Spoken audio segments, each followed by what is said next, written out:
Introducing Tinkermo Knob. Knob is an input device that allows you to generate a value from minus 10 to 10.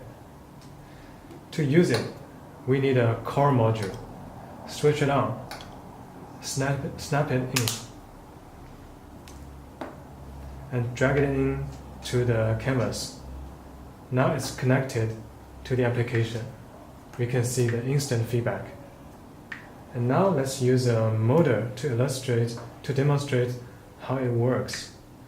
We drag the motor in, connect it to the right side of the knob.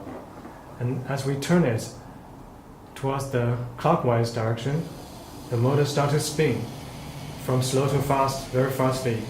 And when we rotate it back and through the 0 points back to the minus 10, the motor spins in the opposite direction, but still in a very fast speed. That's what knob can do.